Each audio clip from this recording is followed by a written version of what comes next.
हरिशरणं हरिशरणं हरिशरणं। श्री हरे नमः, श्री हरे नमः, श्री हरे नमः। ओम श्री परमात्मने नमः। सेवक से बेभाव बिनु भवन तरिय उर्गारी, भजहु राम पद पंकज अस सिद्धांत विचारी। जो चेतन कहाँ जड़ करे और जड़ ही करे चैतन्य, अस समर्थ रघुनाथ कहाँ भजहि जीवते धन्य। बोलिए सच्चिदानंद भगवान की जय। ऐसे लोग धन्य हैं जो भगवान के नाम रूपी अमृत का पान करते रहते हैं। धन्यास्ते कीर्तनाः पिबन्ति सततम श्री राम नामामृतम। जो सदैव खाते पीते उठते बैठते सोते जागते राम के नाम का जप करते रहते हैं, राम नाम कथा राम नामामृत का पान करते हैं, वो धन्यवाद के पात्र हैं। इस संसार में दो अमृत है। वैसे संसार में तो नाम अमृत का है और जहर का दोनों का है, लेकिन अमृत किसी को आज तक संसार में मिला नहीं, और जहर तो सब कुछ है। ज़्यादा भोजन में जहर हो जाएगा। इन्हीं सुनिए सुधा देखिए गरल अस करतूत कराल। सुना जाता है कि संसार में विष भी है और अमृत भी है, लेकिन अमृत को किसी ने देखा नहीं, और गरल तो सब कुछ गरल ही है, सब गरल है। कई सुना जाता है कि उंगली में अमृत था, जो अपने उंगली को काट करके उसमें पहिए में लगा दिया था, फिर उंगली जम गई थी, और इसी प्रभाव से दशरथ ने उनका विवाह भी कर लिया था। लेकिन दशरथ के मरने का हेतु कैकेयी ही है। सुना जाता था अमृत, लेकिन देखने में आया गरल। सुनिए सुधा देखिए कर गरल अस कर तूति कराल। जाता काक उलूक बक मानस सकृत मराल। तो जो चेतन का जड़ करे और जड़ ही करे चैतन्य, वो परमात्मा, वो तत्व, परम तत्व, सत्य स्वरूप परमात्मा सच्चिदानंद, जो चेतन को जड़ कर देता है और जड़ को चेतन कर देता है, उसी को हम प्रणाम करके और इस बात को सिद्ध करेंगे कि चेतन को जड़ कहाँ किया और जड़ को चेतन कहाँ कर दिया। थोड़ा मानस के प्रसंग पर चल रहे हैं। परशुराम जी और लक्ष्मण जी का संवाद हो रहा है। राम जी भी साथ में हैं। परशुराम जी दोनों अवतारी हैं, वो तो आवेश के अवतार हैं, और राम जी मर्यादा के अवतार हैं। आवेश में आ करके जो कुछ राम जी को कह रहे हैं, लेकिन राम जी मुस्कुराते हैं और अपने मर्यादा का पालन करते हुए कह रहे हैं कि हे नाथ, भगवान शंकर के धनुष को तोड़ने वाला वो कोई आपका सेवक होगा। कितनी बढ़िया बात लगी। वो कोई आपका दास होगा, सेवक होगा। इसमें तो उनको पिघल जाना चाहिए परशुराम जी को। तो फिर कहा तो बताइए उसके लिए आज्ञा क्या है। और वो पिघलने और वो क्रोध में आ गए। उसने परशुराम जी ने कहा वो अपने को राज समाज से अलग कर दे, मैं उसको मारूंगा, उसकी हत्या करूंगा।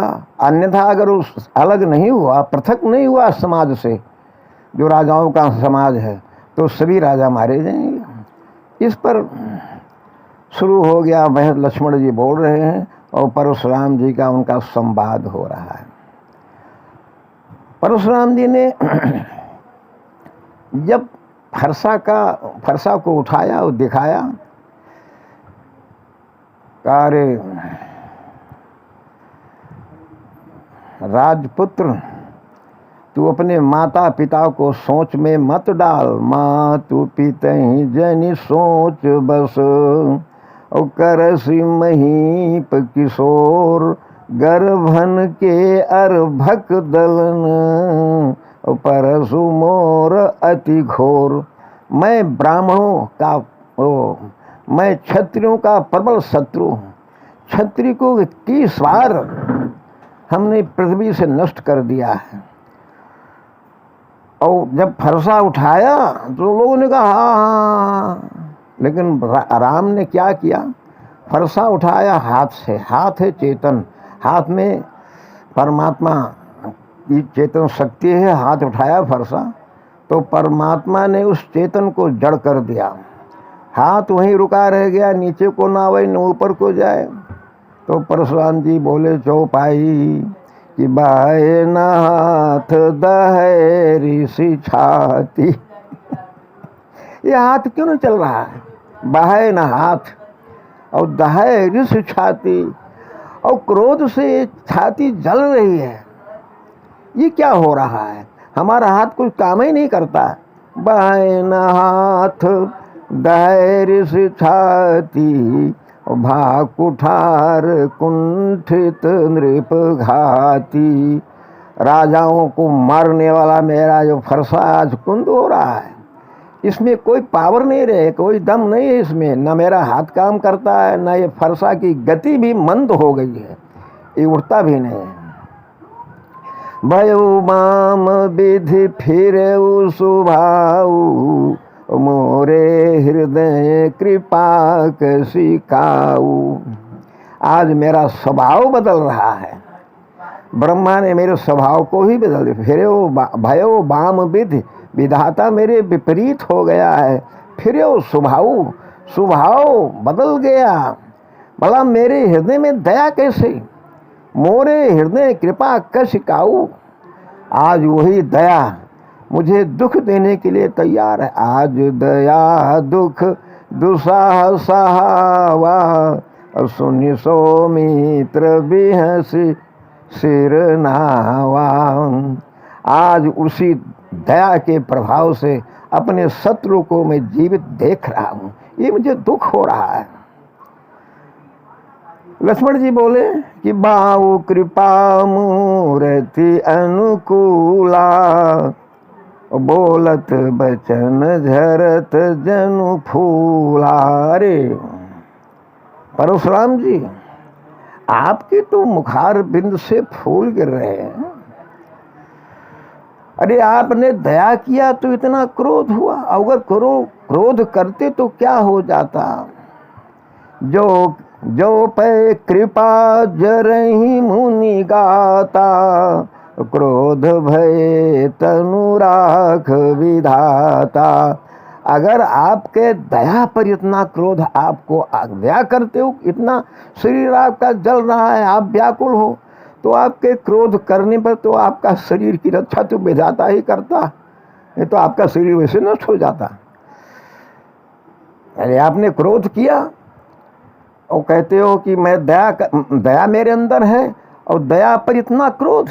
और अगर आप वास्तव में क्रोध करेंगे तो फिर आपके शरीर की क्या दशा हो जाएगी।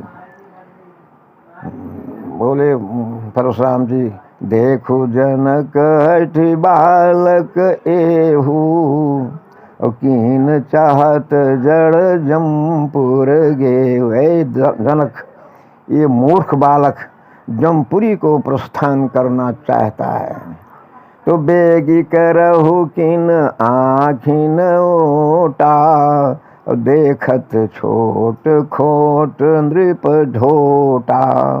इसको मेरे नेत्रों से विलग कर दो। देखने में बड़ा छोटा है, लेकिन ये मन का बड़ा ही काला है, मन का बड़ा पापी है। काला माने पापी है। मन मलिन तन सुंदर कैसे, विसरस भरा कनक घट जैसे। इसका मन उसी प्रकार से मलिन है और तन सुंदर है, देखने में गोरा है, जैसे स्वर्ण कलश में सुरा भरी हो, विष भरा हो। जैसे सोने के कलशा में विष भर दिया जाए, ऊपर से कलशा सोने का है लेकिन अंदर उसमें विष भरा हुआ है। लक्ष्मण जी हंस करके बोले, बेसे लखन का मन माही, मुंदिय आँखी कतहु को नाही।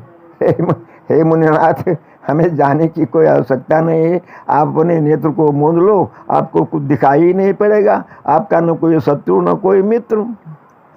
तो परशुराम तब राम प्रति, देखा कि ये बालक तो बड़ा हठी है, तो हम राम को ही न क्यों धमकाएं। तो परशुराम तब राम प्रति बोले उर अति क्रोध, और शंभु सरासन तोरी सठ करसी हमार प्रबोध। ऐ मूर्ख राम, तू भगवान शंकर के धनुष को तोड़ करके हमें ज्ञान दे रहा है, हमें प्रबोध रहा है, ज्ञान दे रहा है। अरे बंधु कहे कटु सम्मत तोरे, तू छल विनय करसी कर जोरे। तेरा भाई तेरी सलाह से, तेरी मंत्रणा से एक कटु बातों का प्रयोग कर रहा है, कटु वचनों का प्रयोग कर रहा, मुझे मालूम हो गया। बंधु का है कटु सम्मत तोरे, और तू छल विनय करसी कर जोरे। देखो विश्वामित्र, तुम्हारे दो चेले जो हैं ये राम लक्ष्मण, दोनों बहुत चालाक हैं। एक तो मेरे घावों को सेक रहा है अपने कटु वचनों से, और एक उस पर मरहम लगा रहा है। दोनों बड़े चालाक हैं। अरे राम, करु परितोष मोर संग्रामा, आज युद्ध करूंगा और मुझे युद्ध में संतुष्ट कर दे। करु परितोष राम संग्रामा, और नाहित छाड़ी काउब रामा। नहीं तो अपने को राम कहलाना छोड़ दे। इस संसार में दो राम नहीं रह सकते हैं, या तो परशुराम रहेगा या राम रहेगा। भगवान कहा महाराज अरे शांत हो जाइए, आप तो ब्राह्मण हैं।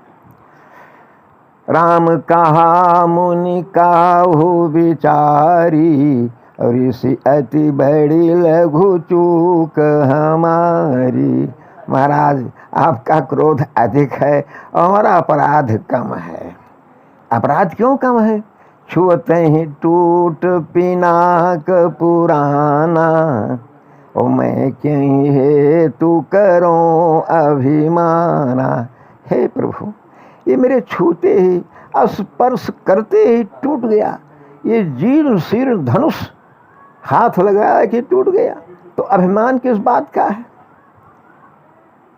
हाँ परशुराम देव, मैं तुम्हें एक बात के लिए तुमसे आग्रह करता हूं, उस बात को तुम सुन लो ध्यान से। जो हम निदर विप्रबधि, सत्य सुनो भृगुनाथ।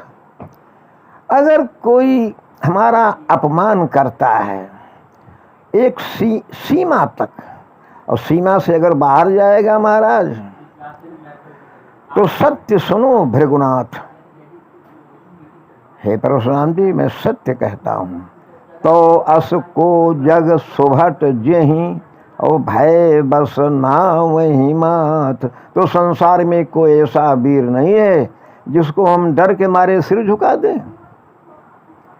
अगर कोई हमारा अपमान करता है, कोई ब्राह्मण, अच्छी बात है, लेकिन वो भी सीमा के अंदर ही। अगर सीमा से बाहर जा रहा है तो चाहे वो ब्राह्मण, चाहे कोई वीर हो, बलवान हो, हमसे अधिक बलवान हो, तो फिर हम क्या करेंगे? अब आप सुनिए। देवदनुज भूपति भट नाना, समबल अधिक हो बलवाना। देवता, दैत्य, मनुष्य, कोई वीर बलवान, हमारे समान बलवान हो या हमसे अधिक बलवान हो, जोरन हम ही पचारे कोई, और लड़ही सुखे न काल किमी होई। अगर कोई में रणभूमि में ललकारता है तो मैं उससे युद्ध अवश्य करूंगा, चाहे मेरे सामने काल ही क्यों न खड़ा हो। हाँ, एक बात का डर मुझे लग रहा है, वो भी आपसे प्रकट करता हूं। सुनिए अभी तो। क्षत्रिय तनुधरि समर, क्षत्रिय तनुधरि समर सकाना, तहीं कल कलंक कुल पावर आना। शरीर क्षत्रिय का है और रणभूमि में डरता है, मृत्यु से भागता है, तो कायर है, क्षत्रिय नहीं है। कहूँ स्वभाव न कुल प्रशंसी, और कालहूँ डर ही नर नर रघुवंशी। मैं स्वभाव से कहता हूँ, कोई प्रशंसा नहीं करता हूँ अपने वंश की। वो काल को भी नहीं डरते, काल से भी नहीं डरते हैं, लेकिन एक डरते हैं। एक डर मुझे है, उसी के प्रभाव से युद्ध नहीं होगा महाराज, वही डर हमको सता रहा है। विप्रवंश के अस प्रभुताई, ओ भय होए जो तुम्हें डेराई। ये विप्र मेरे पूजनीय हैं, उनके पूजा से ही हम इतने बड़े हो गए हैं। उनकी भक्ति करके ही तो हमको महानता मिली है महाराज। ये आपका आशीर्वाद ही तो मुझे मिला है, आपके आशीर्वाद से ही तो मेरा सारा काम हो रहा है। तो विप्रवंश के अस प्रभुताई, ओ अभय होए जो तुम्हें डेराई। अगर मैं तुमसे डर जाऊंगा विप्र से, तो सारे संसार से निर्भय हो जाऊंगा। अगर एक से डर जाना अच्छी बात है, लेकिन संसार से डरना अच्छी बात नहीं है। तो हम आप ब्राह्मण से एक से डर जाएं तो अच्छी बात है, और संसार से निर्भय हो जाएं। इसीलिए महाराज, या फिर समझ लीजिए कि जो आपको से डर जाता है वो संसार से निर्भय हो जाता है, और संसार से निर्भय होने के लिए आपसे डरना चाहिए। विप्रवंश के अस प्रभुताई, ओ भय होए जो तुम्हें डेराई। जो आपको डर जाएगा वो संसार से निर्भय हो जाएगा। इस बात को सुना परशुराम जी, तो परशुराम जी बड़े फेर में पड़ गए कि कौन सी बात है। तो उन्होंने ध्यान किया, तो सुने मृदु वचन गूढ़ रघुपति के, उघरे पटल परशुधर मति के। परशुराम जी के जो बुद्धि पर पर्दा पड़ा हुआ था, वो पर्दा खुल गया। उघरे पटल परशुधर मति के, पटल माने पर्दा, जो उनके बुद्धि पर पर्दा पड़ा हुआ था वो हट गया। और इतनी मीठी बात, इतनी महान बात सुना तो परशुराम जी स्तब्ध हो गए। कहा, मेरे मन में कोई हलचल हो रहा है राम, और मैं तुम्हें एक काम दे रहा हूँ, इसे कर दो, बस मेरा शंका दूर हो जाएगा। भगवान ने कहा, आपकी आज्ञा। सिरोधार्य है। तो कहा, राम रमापति कर धनु लेहु, और खैचहु मिटे मोर संदेहु। ये रमापति विष्णु का दिया हुआ धनुष है। उन्होंने कहा था कि जो इस पर आपके सिवा इसकी दूरी चढ़ा देगा प्रत्यंचा, सब समझो कि राम का अवतार हो, मेरा अवतार दूसरा हो गया है। तो एक बार इस पर आप चढ़ा दीजिए प्रत्यंचा। 10 वो परशुराम जी धनुष को धारण किए हुए हैं। तो देत चाप आप ही चली गए। धनुष दिया नहीं, धनुष अपने आप चला गया। धनुष जड़ है, लेकिन यहाँ चेतन हो गया, और वहाँ हाथ चेतन था और वो जड़ हो गया। तो जो चेतन कहाँ जड़ करे, और जड़ ही करे चैतन्य। और अस समरथ रघुनायक भजे ही जीवते धन्य। देखिए, जब वहाँ फरसा उठाया, हाथ से उठाया, हाथ में चेतनता है, शक्ति है, अवतारी पुरुष हैं, उठाया, तो वहाँ उस हाथ को राम ने जड़ कर दिया। हाथ न ऊपर जाता न नीचे जाता है, और फरसे की जो धार है, उसकी गति है, वो मंद हो गई। फरसा कुंद हो गया, चल भी नहीं रहा है। तो कहा ना कि बहाए न हाथ, हाथ उठता नहीं, बहना माने उठता, चलना उठना गिरना, इसको कहते हैं बहन करना। तो बहाए ना हाथ, हाथ उठ नहीं रहा है, और धैर्य से छाती और क्रोध से छाती जल रही है, ये क्या हो गया। और फिर यहाँ धनुष जो जड़ है, तो देत चाप आप ही चली गए, और परशुराम मन विस्मय भय। वो धनुष अपने आप राम के हाथ में चला गया। कब का है तो अवतारी है, तो राम का अवतार तो हो चुका, हमारा तो निरर्थक है ये। अब तो जाना राम प्रभाव तब, पुलक प्रफुल्लित गात, जोरी पानी बोले बचन, प्रेम न हृदय समात। अब पूर्ण भगवान परशुराम जी उनको पूर्ण ब्रह्म जान करके और पूर्णांक में उनकी जय जयकार करते हैं। 9 बार जय जयकार किया। क्या?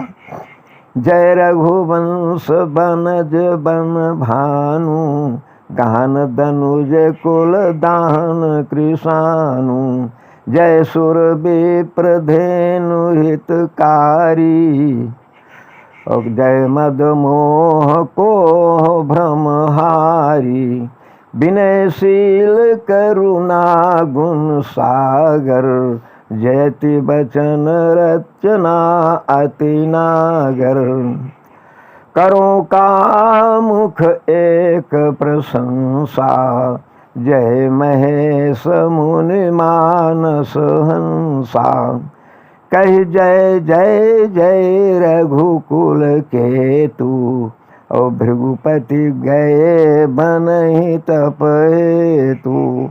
9 बार जय जयकार किया, क्यों 9 ही पूर्णांक है, वो ब्रह्मांक है कि प्रभु आप तो पूर्ण ब्रह्म है, तो हम अज्ञान में पड़े हुए थे। भगवान को प्रणाम करके और धनुष को दे करके और फिर अपना महल पर जा करके अपने शरीर को बदल दिया, निकल गए यहाँ से महाराज। बोले सच्चिदानंद भगवान की जय।